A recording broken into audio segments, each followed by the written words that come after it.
Tester la qualité de l'air qu'ils respirent au quotidien à l'aide de microcapteurs, c'est l'expérience que vont vivre 21 habitants du Grand Reims pendant 3 semaines. Objectif, les sensibiliser aux enjeux de la qualité de l'air. Sophie Dumay et Olivier Mayer.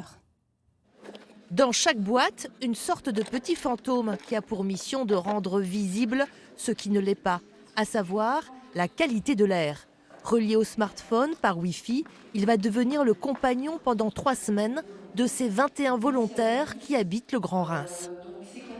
Quand il y a les alertes, on va dire, un petit peu qu'on voit sur les panneaux dans l'affichage sur le Grand Reims, là, avec la qualité de l'air, on se rend compte quand même qu'il y a des périodes où c'est plus ou moins respirable. Et je pense qu'on a tous des efforts à faire par rapport à nos pratiques, à nos façons de nous déplacer. Ce microcapteur est déclenché à volonté par son utilisateur, sur le chemin du travail, à pied, sur un vélo, dans la voiture ou à la maison. Il va mesurer les concentrations en particules de l'air. Ces petits microcapteurs vont permettre de visualiser l'évolution des niveaux de concentration en particules dans l'atmosphère.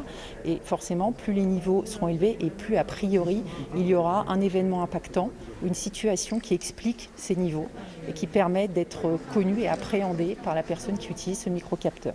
Je me balade beaucoup dans Reims, à pied, enfin en fauteuil.